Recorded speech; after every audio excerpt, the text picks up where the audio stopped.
علیہ السلام نے فرمایا کہ داؤد علیہ السلام نے عرض کی، اے اللہ، جب تیرے بندے تیرے گھر کی زیارت کو آئیں تو انہیں تو کیا عطا فرمائے گا؟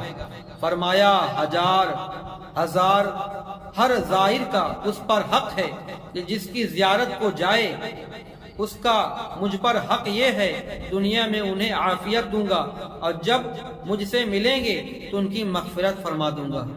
دنیا میں انہیں آرام سے رکھوں گا اور بعد انتقال ان کی مغفرت بخشش فرماؤں گا۔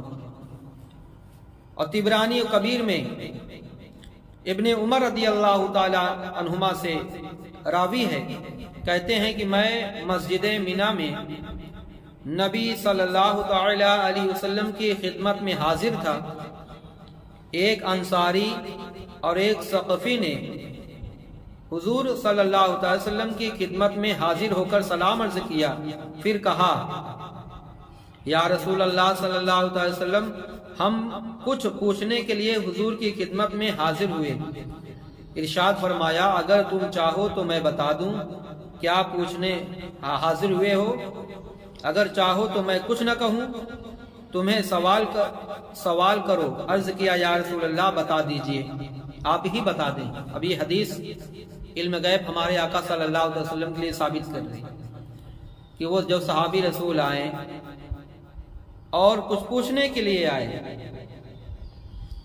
کہ ایک انصاری ایک ثقفی قبیلے کا، تو میرے آقا نے کہا جو تم پوچھنے آئے ہو، کہا میں وہ سوال تمہارا بتا دوں یا تم بتاؤ گے؟ تو صحابی نے عرض کیا، یا رسول اللہ بتا دیجئے۔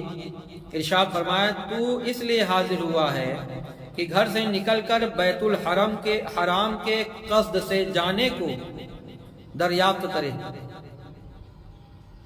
اور یہ کہ اس میں تیرے لیے کیا ثواب ہے، حج کرنے کا، عمرہ کرنے کا، یا وہاں پر نماز خانہ کعبہ کے پاس پڑھنے کا کیا ثواب ہے، طواف کے بعد 2 رکعتیں پڑھنے کو، اور یہ اس میں تیرے لیے کیا ثواب ہے، صفا مروہ کے درمیان سعی کرنے کو، اس میں تیرے لیے کیا ثواب ہے، عرفہ کے شام کے وقوف کو، تیرے لیے اس میں کیا ثواب ہے، اور جمار کی رمی کو، اور اس میں تیرے لیے کیا ثواب ہے، قربانی کرنے کو، اس میں تیرے لیے کیا ثواب ہے۔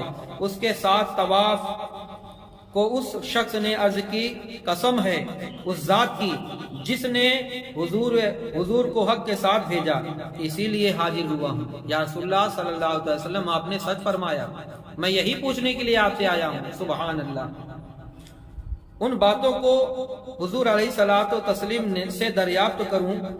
ارشاد فرمایا میرے آقا نے، جب تو بیت الحرام کے ارادے سے گھر سے نکلے گا تو اونٹ کے ہر قدم اٹھانے پر تیرے لیے نیکیاں لکھی جائیں گی اور تیری خطائیں مٹا دی جائیں گی، اور طواف کے بعد 2 رکعتیں ایسی ہیں جیسے اولاد اسماعیل میں کوئی غلام ہو اسے آزاد کرنے کا ثواب، صفا مروہ کے درمیان سعی سترے غلام آزاد کرنے کی مثل ہے، اور عرفہ کے دن وقوف کرنے کا حال یہ ہے، اللہ تعالی آسمان دنیا کی طرف خاص تجلی فرماتا ہے اور تمہارے ساتھ ملائکہ پر مباحثت فرماتا ہے۔